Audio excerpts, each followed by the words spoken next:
1949年，随着国民党政权撤退至台湾，一群昔日战场上声名显赫的军事领袖也匆匆告别大陆，携家带口，横渡海峡，开启了在台湾的新篇章。本文将聚焦于这些汇聚于台湾的名将，探寻他们人生旅途的最终篇章。阎锡山，民国时期的传奇人物，早在1935年便荣获陆军1级上将军衔，因其长达38年对山西的统治，被誉为山西王。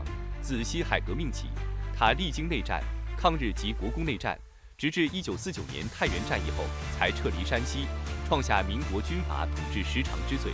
太原失守，并未终结阎锡山的政治生涯。1949年6月，他出任国民党在大陆时期的最后一任行政院院长，并兼任国防部长。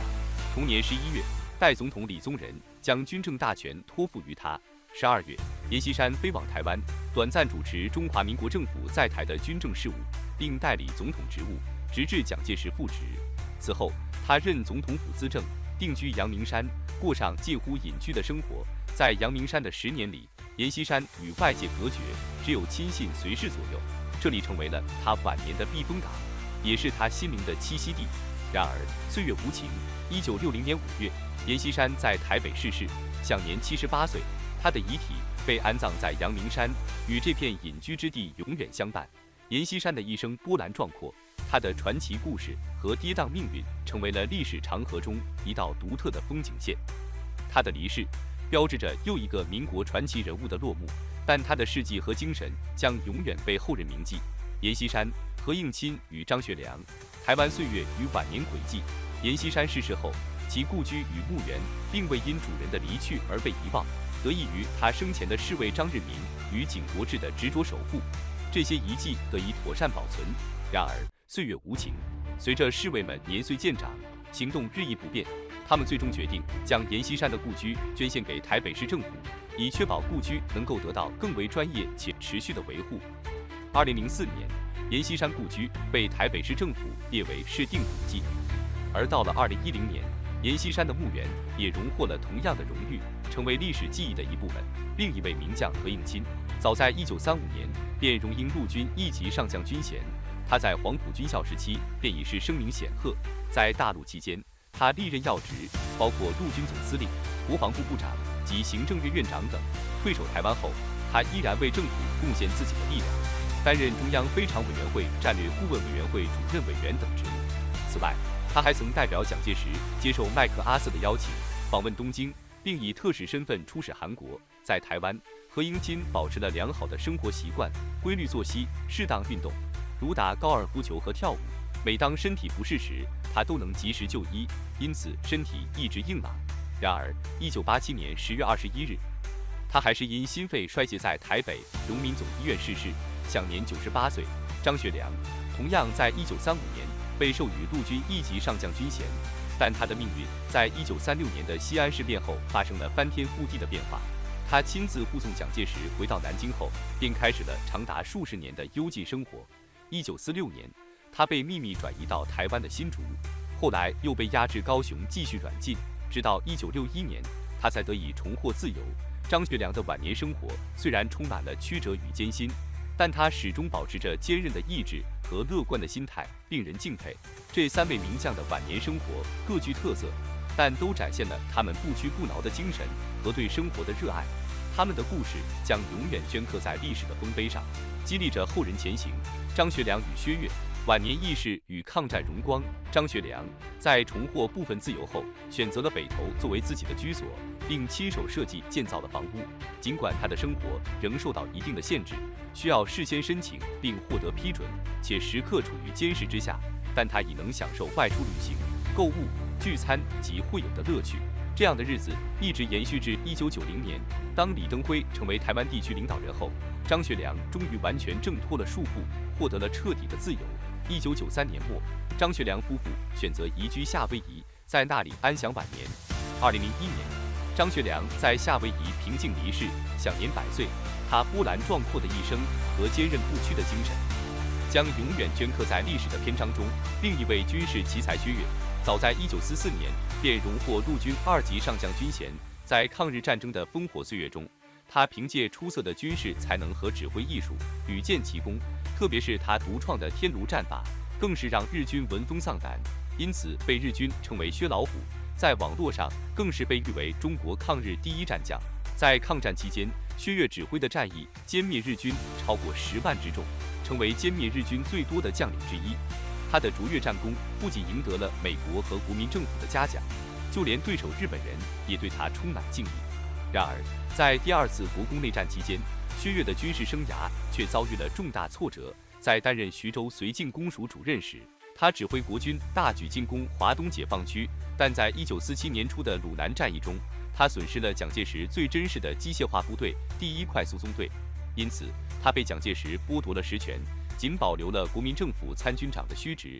1949年末，薛岳被任命为海南防卫总司令官，他利用广东省的保安师编成3个军，并借助美军的支持，在海南岛构筑了坚固的防线，意图将海南打造为反共的堡垒。然而，历史的车轮滚滚向前，薛岳的努力终究未能阻止国民党败退台湾的步伐。尽管晚年遭遇挫折，但薛岳始终坚守对国家和民族的忠诚与热爱。他的抗战传奇和军事才华将永远被后人传颂和敬仰。薛岳从抗战英雄到田园隐者的晚年变迁。1950年，面对中共军队的海南攻势，蒋介石急令薛岳筹备撤台事宜。抵达台湾后，薛岳于1952年晋升陆军1级上将，并肩负总统府战略顾问及行政院政务委员等重任。至1966年，他仍为国民党的反攻大陆蓝图贡献智慧与策略。退役之后，薛岳选择了台湾嘉义县竹崎乡的静谧乡村作为自己的隐居之地，一座大宅成了他与世隔绝的小天地。尽管过上了深居简出的日子，他仍保持着军人的严谨生活规律。这份选择既是他对政治的主动疏离，也是对中央政府的安心之举，更是他对自己撤离大陆决定的一种自我反省与沉思。1995年，当《一寸山河一寸血》纪录片摄制组踏入薛岳的隐居之处时，这位已近100岁的老将军依然精神矍铄，记忆力惊人。他满怀激情地回忆并讲述了长沙会战与天炉战法的辉煌往事，那份对历史的深情与对职业的敬重，让在场的制片人深感敬佩。薛岳的一生是抗战英雄到田园隐者的传奇转变，但不变的是他对国家和民族的深厚情感与忠诚。他的故事将永远镌刻在历史的长河中，成为后人敬仰的楷模。在讲述完长沙会战的故事后，薛岳以颤抖的手写下“精忠报国”4字赠予纪录片组。这份心意彰显了他即便100岁高龄，仍心系国家的赤子之心。1998年，薛岳以103岁高龄离世，他的传奇人生画上了圆满的句号。而提及另一位桂系名将白崇禧，他与李宗仁并称李白，有着小诸葛的美誉。在1949年的动荡局势中，他誓言与中华民国共存亡，后担任台北战略顾问主任委员。生活虽平淡，却时刻处于监控之下。1966年，白崇禧因心脏病突发离世。尽管外界有谋杀阴谋论的传言，但其子白先勇坚决否认，称父亲去世时面容安详，应是病痛突袭所致。薛岳与白崇禧2位中国历史上的不朽传奇，他们的一生充满了曲折与挑战，但始终如一地坚守着对国家和民族的深厚忠诚与热爱。他们的故事如同璀璨星辰，永远照亮着后人前行的道路。白崇禧，忠诚与荣耀的终章。审视白崇禧在台湾的岁月，不难发现，蒋介石并无加害于他之理。在台湾，白崇禧既无实权，也未卷入任何第三方势力，且在国际上仍享有一定声望。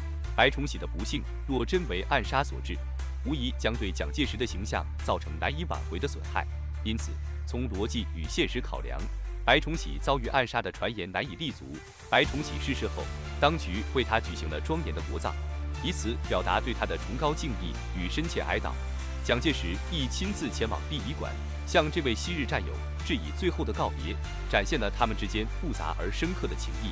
白崇禧的一生以73岁的年华画上了句号，但他的精神与贡献却永远镌刻在了历史的长河之中。陈诚，忠诚与奉献的典范。提及另一位重量级人物陈诚，他的故事同样令人动容。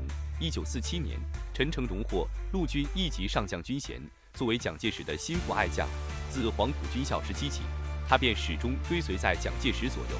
陈诚对蒋介石的忠诚堪称典范，即便2人意见偶有不合，但只要蒋介石做出最终决定，陈诚总是毫不犹豫地全力执行。在国民党内部，陈诚的地位仅次于蒋介石，是蒋介石最为倚重的助手之一。正如蒋介石所言：“中正不可一日无辞修，陈诚自辞修。”足见陈诚在蒋介石心中的分量。1949年，蒋介石任命陈诚为台湾省政府主席。在陈诚主政台湾的1年里，他致力于发展生产，稳定局势，为台湾的经济与社会发展奠定了坚实基础。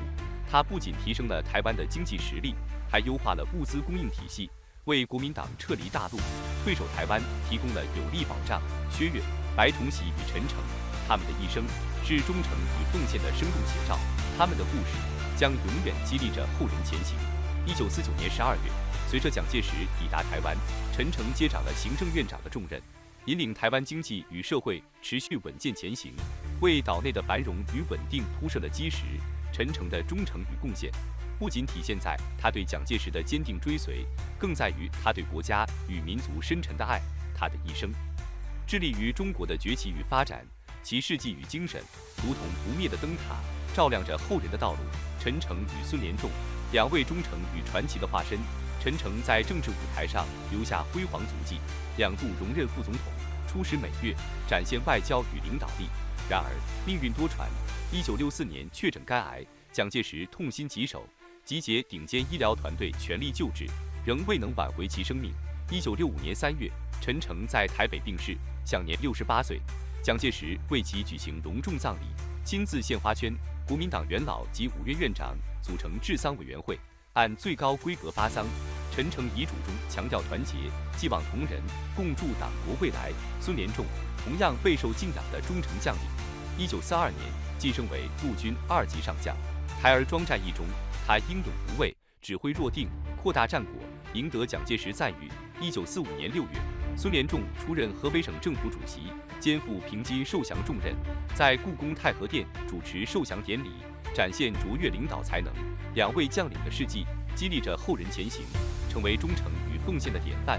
1949年3月，随着国民政府迁往台湾，孙连仲也随之踏上宝岛。此后，在总统府担任战略顾问及国策顾问等要职。退役之后，他在台北开设了一家餐馆，以此过上了平静而充实的生活，展现了他随遇而安、乐观向上的生活态度。值得一提的是，他的长孙孙大强在台湾餐饮界享有美式餐饮教父的美誉，成功地将麦当劳等多家美国知名连锁餐饮品牌引入台湾，极大地丰富了当地的餐饮文化。1990年，孙连仲在台北逝世，享年98岁。他的一生，无论是烽火连天的战场岁月，还是退役后的平凡生活，都闪耀着坚定的信念与卓越的才华。他的离世，无疑让后人深感痛惜，但他那传奇的一生、不朽的事迹以及崇高的精神，将永远镌刻在历史的长河之中，为后人所铭记与敬仰。